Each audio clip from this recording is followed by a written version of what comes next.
E aí pessoal, aqui é a Carol e hoje nós estamos aqui para mais um dia de gravação no nosso quadro Papo de Bíblia. Hoje nós vamos falar do Evangelho de Mateus no capítulo 25. Vamos lá então? Inicia-se aqui falando sobre a parábola das 10 virgens e diz o seguinte: O reino do céu será, pois, semelhante a 10 virgens que pegaram suas candeias e saíram para encontrar-se com o noivo. 5 delas eram insensatas e 5 delas eram prudentes. As insensatas pegaram suas candeias, mas não levaram óleo. As prudentes, porém, levaram óleo em vasilhas junto com as candeias, óleo de reserva, né, digamos assim. O noivo demorou a chegar e todas ficaram com sono e adormeceram. À meia-noite ouviu-se um grito. O noivo se aproxima. Saiam para encontrá-lo. Então todas as virgens acordaram e prepararam suas candeias. As insensatas disseram às prudentes: Dêem-nos um pouco do seu óleo, pois as nossas candeias estão se apagando. Elas responderam: Não, pois pode ser que não haja o suficiente para nós e para vocês. Vão comprar óleo para vocês. Ou seja, elas disseram assim: não podemos dividir com vocês, porque senão faltará para nós, né? Nós não teremos para nós e também não teremos o suficiente para nós nem para vocês. Vão comprar óleo para vocês, as prudentes disseram para as insensatas. E saindo elas para comprar o óleo, chegou o noivo. As virgens que estavam preparadas entraram com ele para o banquete nupcial, e a porta foi fechada. Mais tarde vieram também outras e disseram: O Senhor, abra-nos a porta. Ou seja, essas aqui que pediram para que o Senhor abrisse a porta depois eram as insensatas, né? Mas ele respondeu: A verdade é que não as conheço. Portanto, vigiem para que vocês não sabem o dia nem a hora. Aqui a gente sabe que a noiva representa a igreja e o noivo representa Jesus, né? E aqui nós temos a questão das lamparinas, do óleo, de estar preparada, porque essa questão aqui da noiva, do óleo e das lamparinas, tudo que Jesus falava tinha um contexto histórico, né? Do povo no qual ele pertencia, dos costumes daquela época. A gente sabe que o povo de Israel tinha essa questão do noivo, da noiva, de a noiva manter a sua lamparina acesa, esperando o seu noivo, enfim. Então ele usa esse exemplo aqui para falar sobre a igreja estar atenta e ele ser o noivo, né? O noivo que vai vir buscar a sua igreja. Aqui ele fala: portanto, vigiem, porque vocês não sabem o dia e nem a hora. E um pouquinho acima vai dizer o seguinte: mas ele respondeu: a verdade é que eu não as conheço. E essa frase, nessa passagem aqui, me lembra o quê?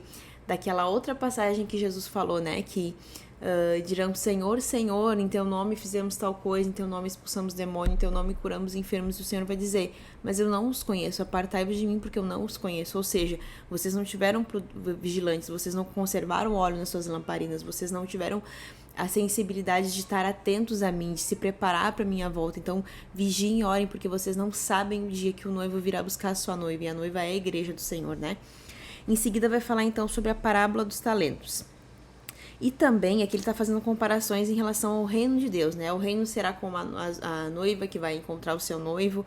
O reino será, então, como um homem que, ao sair de viagem, chamou os seus servos e confiou-lhes os seus bens. A um deu 5 talentos, a outro 2 e a outro 1, a cada um de acordo com a sua capacidade. Em seguida partiu de viagem.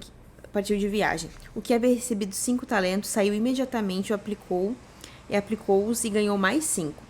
Também o que tinha 2 talentos ganhou mais 2, mas o que tinha recebido 1 talento saiu, cavou um buraco no chão e o escondeu, o dinheiro do seu senhor. Depois de muito tempo, o senhor daqueles servos voltou e acertou as contas com eles. O que tinha recebido 5 trouxe os outros 5 e disse: O senhor me confiou 5 talentos, veja, eu ganhei mais 5.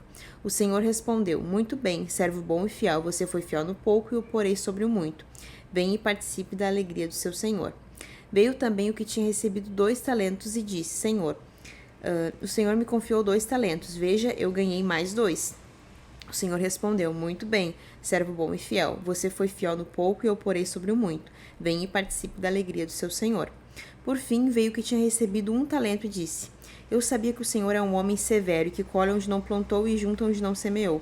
Por isso tive medo e saí e escondi o meu talento no chão. Veja, aqui está o talento que lhe pertence. Ou seja, ele somente devolveu aquilo que ele tinha recebido, nada mais. Ele não frutificou, ele não gerou nada daquilo que aqui sabe que é Deus, né, que tá fazendo essa comparação, mas que aquele servo aqui, comparado, né, tinha entregado para ele. Assim como às vezes nós não multiplicamos aquilo que Deus nos entrega, né? E vai dizer o seguinte: por isso tive medo, saí e escondi o seu talento no chão. Veja, aqui está o que lhe pertence. O Senhor respondeu: servo mau e negligente, você sabia que eu colho onde não plantei e junto onde não semeei. Então você deveria ter confiado o meu dinheiro aos banqueiros para que quando eu voltasse recebesse de volta com os juros. A gente sabe que talentos, aqui, quando fala de talentos, está falando aqui de questões financeiras, né, de dinheiro. Talentos era uma forma de dizer que era dinheiro, que era como se fosse uma espécie de moeda da época, né? Os talentos. Tirem o talento deste e entreguem o que tem 10, pois a quem tem mais será dado e terá em grande quantidade, mas a quem não tem, até o que tem lhe será tirado. E lancem para fora o servo inútil, nas trevas onde haverá choro e ranger de dentes. A gente sabe que quando fala sobre choro e ranger de dentes, está falando sobre condenação, né? E aqui nessa comparação que Jesus fala, ele está falando o quê?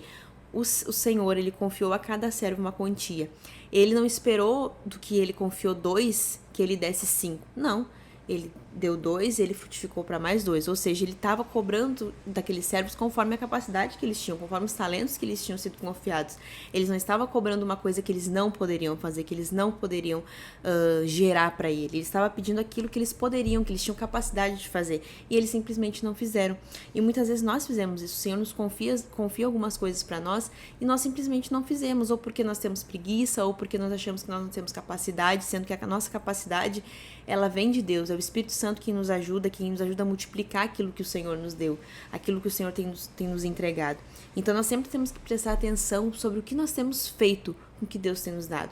O que nós temos feito com as finanças que Deus tem nos dado, o que nós temos feito com os talentos, aí que eu falo de talentos mesmo, né, habilidades que Deus tem nos dado. O que nós temos feito com aquilo que Deus tem nos confiado? Nós temos multiplicado aquilo que Deus tem nos confiado? Nós temos dado fruto daquilo que Deus tem nos dado? Ou nós simplesmente deixamos de lado como que, não vou fazer certo, vou errar? Sim, nós vamos errar, nós vamos muitas vezes tropeçar tentando acertar, mas o importante é que o Senhor olhe para nós e diga: você fez o que você pôde fazer, você fez o que você conseguiu fazer, você agiu conforme a capacidade que eu coloquei, eu fui dando graça, eu fui te capacitando, você teve coragem para fazer aquilo que eu te chamei para fazer. Então nós precisamos estar atentos a isso, porque sim, o Senhor vai nos cobrar. Ele é um Deus que vem, nos dá talentos e Ele espera que nós tenhamos dado fruto daquilo que Ele nos concedeu. Não porque Ele é mau ou porque Ele é um Deus que tem prazer em punir, não, mas porque Ele nos ama e Ele sabe que nós, como sendo seus filhos amados, nós podemos dar de volta para Ele aquilo que Ele primeiro depositou em nós. Nós podemos frutificar aquilo que Ele colocou sobre as nossas vidas, né? Aquilo que Ele nos confiou como talentos, né? Eu gosto também de usar um exemplo bem legal, que é a questão dos filhos. Deus nos entrega os filhos, nos confia os nossos filhos, né? E muitas vezes ele sempre espera que nós venhamos criar essas crianças bem, que nós venhamos educar os nossos filhos bem, para que depois de criados nós podemos dizer: Senhor, tá aqui os nossos filhos, agora usa eles conforme a tua vontade. Então Deus nos confia muitas coisas, desde coisas financeiras, materiais, até os nossos próprios filhos, até tudo aquilo que nós temos, que na verdade nós somos mordomos de Deus. Deus nos confiou. O que o mordomo faz? Ele cuida daquilo que é do seu senhor, ele cuida daquilo que é do seu chefe, né? Do seu dono, do seu patrão. Então nós somos mordomos de Deus, nós carregamos em nós os dons, nós carregamos em nós as coisas que Ele nos deu. E nós, como bons mordomos de Deus, de Cristo, nós devemos multiplicar e fazer bem aquilo que Deus nos confiou, né? Em seguida, aqui no capítulo 25, a partir do versículo 31, vai falar sobre o julgamento das nações. Quando o Filho do Homem vier em sua glória, com todos os seus anjos, assentar-se-á em seu trono de glória, na glória celestial. Todas as nações serão reunidas diante dele, e ele separará umas das outras, como o pastor separa as ovelhas dos bodes, e as colocará as ovelhas à sua direita e os bodes à sua esquerda. Então o rei dirá aos que estiverem à sua direita: venham benditos de meu Pai, recebam como herança o reino que lhes foi preparado, desde a criação do mundo. E vai dizer mais o seguinte aqui embaixo: pois eu tive fome e vocês me deram de comer, tive sede e vocês me deram de beber, fui estrangeiro e vocês me acolheram, necessitei de roupas e vocês me vestiram, estive enfermo e vocês cuidaram de mim, estive preso e vocês me visitaram. Então os justos lhes responderão: Senhor, Senhor, quando te vimos com fome te demos de comer, ou com sede te demos de beber? Quando te vimos como um estrangeiro e te acolhemos, ou necessitando de roupas e te vestimos? Quando te vimos enfermo ou preso e fomos te visitar? Eles estão perguntando isso ao Senhor, né? O rei responderá, né? Aqui Jesus já está falando numa questão quando ele estiver, o rei vier em glória, e aqui fala sobre o julgamento das nações, né? O rei lhe responderá, o rei aqui sim, é Jesus, né? Digo-lhes a verdade, o que vocês fizerem a alguns dos meus menores irmãos a mim fizeram. Então lhe dirá aos que estiverem à sua esquerda, malditos, apartem-se de mim para o fogo eterno, preparado para você, para o diabo e os seus anjos. Ele vai falar, pois tive fome, pois tive sede, pois fui estrangeiro e nada fizeram por mim. Né? Aqui ele faz essa comparação, dizendo que quando fazem a um dos meus pequeninos, fazem a mim também. Isso aqui é muito interessante, né? A gente prestar atenção nessa questão de quando a gente faz, não necessariamente às vezes está fazendo as coisas para Jesus, né? Não está vendo Jesus na nossa frente, fazendo para Ele. Mas nós estamos fazendo para outras pessoas, muitas vezes servindo aos pequeninos, então nós estamos servindo também como se fosse ao Senhor, né? Então aqui no capítulo 25 a gente vê sobre várias coisas, né? Sobre a vigilância, porque ele virá e nós não sabemos nem o dia nem a hora e nós precisamos estar preparados para isso. Nós vemos aqui sobre o que Deus nos confia, nós precisamos dar frutos daquilo que Ele nos confia. E se você analisar esse capítulo, ele fala muito sobre coisas que nós temos que fazer agora para que no futuro nós tenhamos um bom resultado. Ou seja, nós temos que vigiar, ter o nosso óleo na nossa lamparina, que representa o óleo, representa a unção, né? Representa a unção, o poder do Espírito. Então nós devemos ser vigilantes, nós devemos guardar a palavra de Deus no nosso coração, estarmos atentos para a volta do Senhor Jesus. Nós devemos cuidar e zelar e dar frutos daquilo que o Senhor confiou nas nossas vidas. Nós devemos saber que o julgamento das nações ele virá e o Senhor apartará os bodes das ovelhas, ou seja, aqueles que são filhos daqueles que não são filhos. E Ele sempre estará atento para o que nós fizemos aqui, porque nós não podemos pensar que o que nós fazemos simplesmente a gente morreu, acabou. Não, tudo que nós fizemos tem uma consequência que muitas vezes nós veremos essa consequência no decorrer da nossa vida, o que nós plantamos, nós colhemos muitas vezes nessa terra, mas não somente nessa terra, na nossa eternidade. Nós precisamos entender que tudo que nós fizemos, a eternidade também na eternidade também terá um resultado. Então nós precisamos estar vigilantes, nós precisamos estar atentos, porque o nosso rei virá, Jesus voltará. E como eu já disse em outros vídeos, se não for através do arrebatamento para todos nós, né, para nossa geração, talvez Jesus venha através da morte para nós, porque nós não sabemos o dia que nós vamos morrer, assim como nós não sabemos o dia que Jesus virá, mas nós sabemos que Ele virá. Ele virá e não tardará. O Senhor está cada vez mais próximo de voltar. Então, conserve a sua lamparina acesa, esteja frutificando através dos seus talentos, dos seus dons, aquilo que o Senhor te chamou para fazer.